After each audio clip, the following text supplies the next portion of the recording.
మహాభక్తుడు, మహాతపస్వి అయినటువంటి మృగశృంగుని వల్ల మరణించిన వాళ్ళు మళ్ళీ పునర్జీవితులైనటువంటి ముగ్గురు కన్యకలు తాము నరకలోకంలో ఏమేం చూసాము, ఎలాంటి బాధలు అనుభవిస్తాడు జీవుడు, దాన్ని ఎలా తప్పించుకోవాలి అనే విషయాన్ని ప్రజలందరికీ తెలియజేసిన విషయాన్ని దిలీప మహారాజుకి వశిష్ఠ మహర్షి తెలియజేశారు.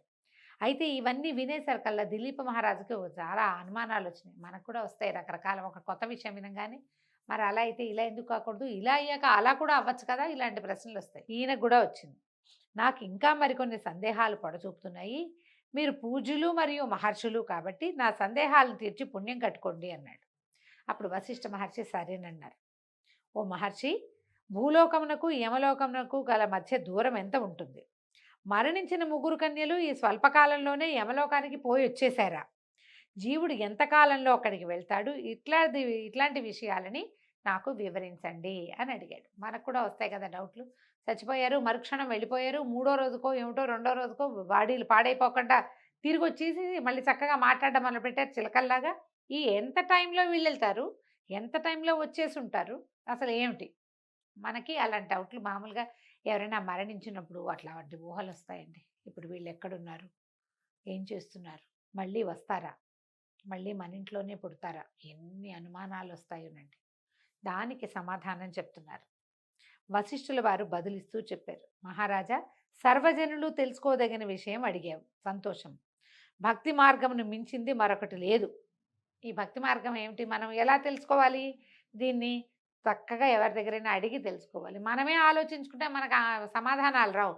భక్తి మార్గమే దీనికి. మనం ప్రార్థన చేస్తే, తపస్సు చేస్తే, పూజిస్తే సమాధానాలు లభిస్తాయి. మరణించిన ముగ్గురు కన్యలు పుణ్యాత్ములైనందువల్లనే మళ్ళా బతికారు. మాఘమాస నదీ స్నానాన్ని చేయటం వల్లనే వాళ్ళంతటి పుణ్యాత్ములయ్యారు. యమలోకానికి వెళ్ళి రాగలిగారు.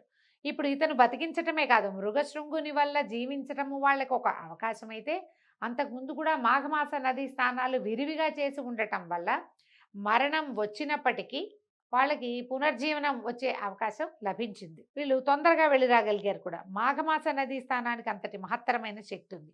దీనికి నిదర్శనంగా ఒక ప్రత్యేకమైన వృత్తాంతాన్ని చెప్తానంటున్నారు.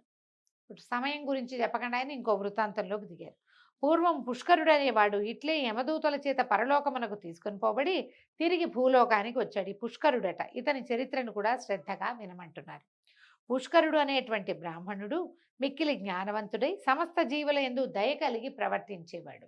పరోపకారమే ఇతని జీవిత లక్ష్యం. ఇతడు ప్రతి మాఘమాసమందు నదిలో స్నానం చేసి జపతపాదులు, విష్ణు పూజలు, పుణ్యకార్యాలు, దాన ధర్మాదులు చేసేవాడు. మాఘమాస వ్రతదీక్షాపరుడై సదా భగవంతుని సేవ ఎందే కాలం గడిపేవాడు. భజనలు, భగవన్నామ సంకీర్తనలు చేసేవాడు. ఇతడు శ్రీమన్నారాయణుని పరమభక్తుడిగా ప్రసిద్ధికెక్కాడు. ఒకనాడు యమలోకంలో యముడు పుష్కరుని ప్రాణాలు తీసుకురమ్మని తన భటులైన యమదూతలకి ఆజ్ఞాపించాడు. యమకింకర్లు సరేనని భూలోకమునకి తెంచి పుష్కరుని ప్రాణాలు తీసుకుని యమలోకానికి వెళ్ళి యమధర్మరాజు ముందు పుష్కరుని నిలిపారు. సింపుల్గా తీసుకొచ్చి పట్టేశారనమాట. ఏలిక, మీ ఆజ్ఞ ప్రకారం పుష్కరుని ప్రాణాలు తెచ్చాము. ఈ జీవికి ఏ శిక్ష విధించారో తెలియజేయండి, అమలు పరుస్తామన్నారు. హాహాకారాలు చేస్తారట, అంటే గట్టిగట్టిగా అరుస్తారనమాట. యమలోకానికి ఏ తెంచినా కూడా, అంటే మరణించిన తర్వాత కూడా అమిత బ్రహ్మ తేజస్సుతో ప్రకాశిస్తున్న పుష్కరుణ్ణి యమధర్మరాజు చూసి అరే ఆహా అనుకున్నాడట. నా దగ్గర కూడా ఇతను వెలిగిపోతున్నాడే అని అనుకుని ఏం చేశాడట, బ్రహ్మ తేజస్సుతో వెలిగిపోతున్న పుష్కరుణ్ణి తన పక్కనే కూర్చోమని ఈ పక్కన కూర్చోబెట్టుకున్నాడు. కూర్చోబెట్టుకున్న తర్వాత అతనికేసి బాగా పరకాయించి చూశాడట. చూసేసరికల్లా అసలు విషయం గ్రహించి భయంతో వణికిపోయాడట. వణికి అంత ఆగ్రహంతో, ఓ చిత్రగుప్త, ఏమిటిది, పాపిష్టివాడైన పుష్కరుని ప్రాణాలు తీసుకురమ్మంటే పరమభక్తాగ్రేసరుడు, విష్ణు పూజా దురంధరుడు, పుణ్యమూర్తి అయినటువంటి ఈ పుష్కరుణ్ణి తెచ్చారేమిటి? నాకు ఇదెంత నగుబాటును తెప్పిస్తుందో కదా. అసలే విష్ణు భక్తుడు, విష్ణుదూతలు ఈ విషయం గ్రహించకముందే ఇతన్ని సగౌరవంగా భూలోకానికి పంపించేసేయండి అని చెప్పాడు. మామూలుగా విష్ణు భక్తులు అంటే మనం కార్తీక పురాణంలో కూడా వింటాం. విష్ణు భక్తులు వీళ్ళు విష్ణు సాయుధ్యం పొందుతారు. విష్ణు పార్షదులు వచ్చి శంఖమాలాలంకృతులుగా, అంటే శంఖ చక్ర ఆయుధాలు ధరిస్తారు, పద్మమాలాలంకృతులుగా ఉంటారు. మెళ్ళో పద్మాలు ధరించి సాక్షాత్తు విష్ణు స్వరూపులుగా కనిపిస్తారు. సారూప్య ముక్తి పొందిన వాళ్ళు భగవంతుడి స్వరూపాన్నే పొంది ఉంటారు. వాళ్ళొచ్చి తీసుకెళ్తారు. ఇప్పుడు ఈయన మహావిష్ణు భక్తుడు. మనం ముందు కథలో ముందే చెప్పుకున్నాం. ఆయన విష్ణు భక్తుడు. తర్వాత మాఘస్నానాలు చేసేవాడు. విష్ణు పూజ చేసేవాడు. ఈయన్ని యమభట్టులు ఎట్లా తీసుకొస్తారు? లెక్క ప్రకారం, పురాణాల ప్రకారం తీసుకురాకూడదు. వాళ్ళొచ్చే లోపల వీళ్ళు తీసుకొచ్చేసారనమాట. అమ్మో! ఇది నాకు చాలా నగుబాటును కలగజేస్తుంది. దీనివల్ల నేను తప్పు ఇది. మనం చేయకూడదని ఆయన గోల పెట్టేశాడనమాట. ఇతనితో ఏమంటే వాడెవడో ఉన్నాడు ఇంకొకడు. ఇంతకీ వాడెవడు? ఓరి మూర్ఖభటులారా! పాపిష్టి పుష్కరుడనేవాడు ఆ గ్రామం నందే మరికొకడు ఉన్నాడురా! అతనిని తెమ్మంటే పుణ్యాత్ముడైన ఈ పుష్కరుడిని తెచ్చారేమిట్రా? మీ వల్ల నా గౌరవమే నశిస్తుంది కదరా! అని గోల పెట్టేశాడట ఆయన. అంటే టెన్షన్ ఫీల్ అయ్యాడు యమధర్మరాజు. ఆయన ఒకే పేరుతో ఉంటారు కదా మనుషులు. మనం ఇలాంటి కథలు వింటాం. పురాణాల్లో వింటే కొంచెం వింతగా ఉంటుంది. జరిగుండొచ్చు అట్లా కూడా. ఈయన ఎందుకు తెచ్చారు అని చెప్పి శీఘ్రమే పుణ్యాత్ముడై బ్రహ్మ తేజస్సుతో ప్రకాశిస్తున్న పుష్కరుడికి క్షమాపణలు చెప్పి మా పొరపాటుని మన్నించమని వేడుకొని మీరింక భూలోకానికే వెళ్ళండి, వెళ్ళి రావండి అని చెప్పారు. చెప్తే ఈ పుణ్యాత్ముడైన పుష్కరుడు కూడా యమభటులు చేసిన తప్పిదానికి విచారించి, సరే యమధర్మరాజా, ఎలాగూ యమలోకానికి వచ్చాను కదా, ఇక్కడ విశేషాలన్నీ చూసి వెళ్తాను అని చెప్పాడు. అసలే తాము చేసింది తప్పు. అబ్బాయి మేము చూపించమండి అంటే బాగుండదు కదా. వీళ్ళు యమధర్మరాజు పొరపాటు పడ్డాడు.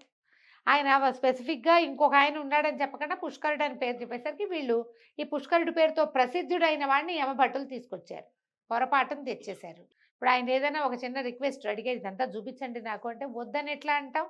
తను చేసింది పొరపాటు కాబట్టి సరేనని యమలోకాన్ని చూపిస్తానన్నాడు. పుష్కరుడు యమలోకమందలి వింతలు విశేషాలు, 4 దిక్కుల యందు నరులు అదే పాపులు పడుతున్నటువంటి యమయాతనలు, ధర్మయుక్తంగా శిక్షించే యమలోక శిక్షాస్మృతి ఇత్యాదిగా యమలోక విశేషాలన్నీ ఆకలింపు చేసుకున్నాడు.